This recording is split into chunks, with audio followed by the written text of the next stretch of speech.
ఓం సాయిరాం. బాబా భక్తులందరికీ కూడా వారు కోరిన కోరికలు అన్నీ నెరవేరాలని కోరుకుంటూ ఈరోజు వీడియోలోకి వెళ్ళిపోదాం.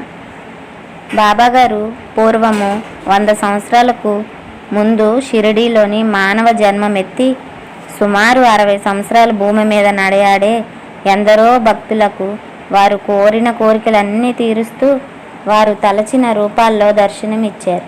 ఇప్పటికీ భక్తులు వారు కోరిన కోరికలన్నీ తీరుస్తూ వాళ్ళు ఏ విధంగా అయితే బాబాను కొలుచుకుంటారో అదే విధంగా బాబా వాళ్ళకి స్వప్న దర్శనము ఇస్తున్నారు. అలాగే బాబా అప్పటి షిరిడి భక్తులకు ఒక్కొక్కరికి ఒక్కొక్క పనిని అప్పగించేవారు. ఒకరికి తీర్థయాత్రలు చేయమని చెబితే ఇంకొకరికి మసీదులో భాగవత రామాయణ గ్రంథాలను ఇతర గ్రంథాలను పారాయణ చేయమని చెప్పేవారు. అలాగే బాబా హేమాడ్ పంత్ గారికి బాబా యొక్క గ్రంథాన్ని సచ్చరిత్రను రాయించుకునే పనిని అప్పగించారు. హేమాడ్ పంత్ గారు పూర్వ సాంప్రదాయానుసారము శ్రీ సాయి సచ్చరిత్ర గ్రంథమును గురుదేవతా స్తుతితో ప్రారంభించుచున్నారు. మొదటగా విఘ్నేశ్వరుని స్మరించుచు ఆటంకములన్నీ తొలగించి ఈ గ్రంథంను జయప్రదంగా సాగునట్లు వేడుకొనుచున్నారు. శ్రీ సాయినాథుడే సాక్షాత్తు శ్రీ గణేశుడని చెబుతున్నారు. తర్వాత శ్రీ సరస్వతీదేవిని స్మరించి ఆమెను తనని గ్రంథ రచనకు ఉరికొల్పినందుకు నమస్కరించుచు శ్రీ సాయియే సరస్వతీ స్వరూపులై తమ కథను తామే గానం చేయుచున్నారని చెబుతున్నారు. తర్వాత సృష్టి స్థితి లయ కారకులకు బ్రహ్మ విష్ణు మహేశ్వరులను ప్రార్థించి శ్రీ సాయియే త్రిమూర్తి ఆత్మక స్వరూపులనియు సమర్థ సద్గురువులనియు వారు మనల్ని సంసారమను నదిని దాటించగలరని చెబుతున్నారు. తమ గృహదేవతాగు నారాయణ ఆదినకు నమస్కరించి వారు కొంకణ దేశంలో వెలసిరని ఆ భూమి పరశురాముడు సముద్రం నుండి సంపాదించినదని చెబుచూ వారి వంశ మూల పురుషుని స్తోత్రము చేసింది. అటు పిమ్మట వారి గోత్ర ఋషియగు భరద్వాజ మునిని స్మరించెను. అంతేకాక యజ్ఞవల్క్యుడు, భృగుడు, పరాశరుడు, నారదుడు, సనక సనందనాథులు, సనత్ కుమారుడు, శుకుడు, సౌనకుడు, విశ్వామిత్రుడు, వశిష్ఠుడు, వాల్మీకి, వామదేవుడు, జైని, వైశంపాయనుడు, నవయోగీంద్రుడు మొదలగు పలువురు మునులను నివృత్తినాథుడు, జ్ఞానదేవు, సోపాను, ముక్తాబాయి, జనార్దనుడు, ఏకనాథుడు, వామదేవుడు, తుకారాం, కాన్హా, నరహరి తదితర అర్వాచిన యోగీశ్వరులను కూడా ప్రార్థించెను. తన పితామహుడైన సదాశివునకు, తండ్రి రఘునాథునకు, కన్నతల్లి అగు చిన్నతనం నుండి పెంచి పెద్ద చేసిన మేనత్తకు, తన పెద్దన్నకు నమస్కరించెను. తర్వాత పాఠకులకు నమస్కరించి తన గ్రంథమును ఏకాగ్ర చిత్తముతో పారాయణ చేయమని ప్రార్థించెను. చివరగా తన గురువు దత్తావతారమైన శ్రీ సాయిబాబాకు నమస్కరించి తాను పూర్తిగా వారిపై ఆధారపడి ఉన్నానని చెబుతూ ఈ ప్రపంచము మిథ్య అని, బ్రహ్మమే సత్యమనే అనుభవంను తనకు కలిగించమని, శక్తి వారికే కలదని, ఈ ప్రపంచంలో అన్ని జీవులయందు పరమాత్ముడు నివసించుచున్నాడని వారందరికీ నమస్కరించాను. ఇక మనం మన కథ వైపు నడిచేదము. 1910వ సంవత్సరంలో ఒకనాడు ఉదయంన నేను షిరిడి మసీదులో ఉన్న శ్రీ సాయిబాబా దర్శనంనకు వెళితిని. అప్పుడు జరిగిన ఈ విషయమును గమనించి చాలా ఆశ్చర్యపడితిని. బాబా ముఖ ప్రక్షాళనం చేసుకొని గోధుమలు విసురుటకు సిద్ధమగుచుండెను. వారు నేలపై గోనె సంచి పరిచి దానిపై తిరగలి పెట్టాను. చేటలో కొన్ని గోధుమలు పోసుకొని కఫనీ చేతులను పైకి మడిచి పిడికెడు చొప్పున గోధుమలు వేయుచూ విసరసాగిరి. అది చూచి నాలో నేను, ఈ గోధుమ పిండిని బాబా ఏమి చేయును? ఆయన ఎందుకు గోధుమలు విసురుచుండెను? వారు భిక్షాటనంచే జీవించువారే, మరి గోధుమ పిండితో ఏమి అవసరం? వారికి పిండి నిల్వ చేయవలసిన అవసరం లేదే అని ఆలోచించితిని. అక్కడికి వచ్చిన మరికొంతమంది కూడా ఇలాగే ఆశ్చర్యపడాను. కానీ మాలో ఎవరికీ కూడా బాబాను ప్రశ్నించుటకు ధైర్యం చాలకుండెను. ఈ సంగతి వెంటనే గ్రామమంతా తెలిసెను. ఆబాల గోపాలము ఈ వింత చర్యను చూడటానికి బాబా వద్దకు గుమిగూడిరి.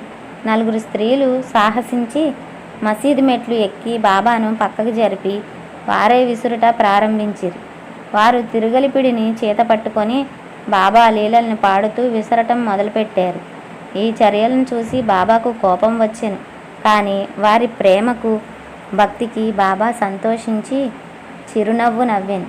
విసురుతున్నప్పుడు స్త్రీలు తమలో తాము ఇలా అనుకున్నారు, బాబాకు ఇల్లు పిల్లలు లేరు కదా, ఆస్తిపాస్తులు లేవు, వారిపై ఆధారపడిన వారు, ఆయన పోషించవలసిన వారు ఎవరూ లేరు, మరి వారు భిక్షాటనంచే జీవించువారు కదా, కనుక వారికి రొట్టెలు చేయటానికి గోధుమ పిండితో అవసరం లేదు.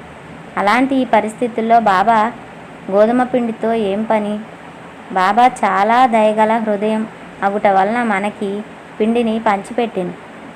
ఈ విధముగా మనసులో వేరు విధాలుగా అనుకొని పాడుచూ విసరటం ముగించాను. తర్వాత పిండిని 4 భాగములు చేసి ఒక్కొక్కరు ఒక్కొక్క భాగంను తీసుకుంటున్నారు.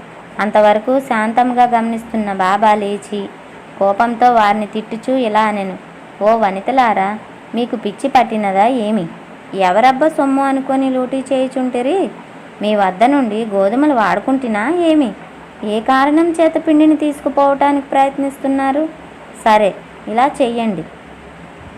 పిండిని తీసుకొని వెళ్ళి గ్రామం సరిహద్దులపై చల్లండి. అది విని ఆ స్త్రీలు ఆశ్చర్యపడెను, తమలో తామే సిగ్గుపడెను. వాళ్ళల్లో వాళ్ళు గుసగుసలాడుకొనుచు ఊరి సరిహద్దులకు వెళ్ళి బాబా చెప్పినట్లే చేశాను. ఇదంతా చూసి షిరిడీ ప్రజలను బాబా ఇలా ఎందుకు చేసినని నేను ప్రశ్నించి తిని, ఊరిలో కలరా వ్యాధి ఉందని దానిని శాంతింపచేయుట కొరకు బాబా ఈ సాధనం చేసినని వారు చెప్పారు. అప్పుడు బాబా విసిరినవి గోధుమలు కావని, వారు కలరా వ్యాధిని విసిరి ఊరికి అవతల పారద్రోలారని చెప్పాను. అప్పటి నుండి కలరా తగ్గిను. గ్రామంలోని ప్రజలందరూ ఆనందించాను. ఇదంతా విన్న నాకు చాలా సంతోషం కలిగింది. దీని పూర్తి అర్థంను తెలుసుకున్నా నాకు చాలా కుతూహలం కలిగింది. గోధుమ పిండికి కలరా వ్యాధికి సంబంధం ఏమిటి? ఈ రెండింటికి గల కార్యకారణ సంబంధం ఏమిటి? ఒకటి ఇంకొక దాన్ని ఎట్లు శాంతింపచేసాను? ఇదంతా నాకేమీ తోచకుండెను. అందుకే నేను తప్పక ఈ విషయం గురించి తెలుసుకొని వ్రాసి బాబా లీలలను మనసారా పాడుకోవాలని నిర్ణయించుకున్నాను. ఈ విధంగా బాబా చరిత్రను వ్రాయాలనిపించింది. సాయిబాబా షిరిడీ యందు సుమారు 60 సంవత్సరాలు నివసించాను. ఈ కాలం అంతా వారు తిరగలి విసురుకునే ఉండేను. నిత్యము వారు విసిరినది గోధుమలు కావు, భక్తుల యొక్క పాపములు, మనోవిచారములు మొదలైనవి. తిరుగలి యొక్క క్రిందిరాయి కర్మ, మీదిరాయి భక్తి. చేతితో పట్టుకున్న పిడి జ్ఞానము. జ్ఞానోదయముకు కానీ ఆత్మ సాక్షాత్కారముకు కానీ ముందు పాపములను, కోరికలను తుడిచివేయాలి. ఆ తర్వాతే త్రిగుణరాహిత్యము పొందవలెను. అహంకారమును వదిలిపెట్టవలెను. ఇది వినగానే నాకు కబీరు కథ జ్ఞప్తికి వచ్చాను. ఒకనాడు స్త్రీ ఒక్కతే తిరుగలలో ధాన్యం వేసి విసురుతూ ఉండెను. దానిని చూచి కబీరు ఏడ్చెను. నిపతి నిరంజనుడు అనే ఒక సాధువు చూసి, కారణమేమిటి, ఎందుకు ఏడుస్తున్నావని అడుగగా కబీరు ఇలా సమాధానం చెప్పాను, నేను కూడా ఆ ధాన్యము వలె ప్రపంచమను తిరుగలిలో విసరబడదెను కదా. దానికి నిపతి నిరంజనుడను సాధువు ఇట్లు సమాధానం చెప్పాను, భయం లేదు, తిరుగలిపిడి గట్టిగా పట్టుకొనుము, అనగా జ్ఞానమును విడువకు. నేనెట్లా గట్టిగా పట్టి ఉన్నానో నీవును అలాగే చేయి. ఓం సాయిరామ్. ఈ వీడియో కనుక మీకు నచ్చినట్టయితే లైక్ చేయండి, సబ్స్క్రైబ్ చేయండి ఫ్రెండ్స్. మా ఛానల్లోని ఏ వీడియో మీకు పెట్టినా నోటిఫికేషన్ ద్వారా వస్తుంది. Please support my channel. Thanks for watching.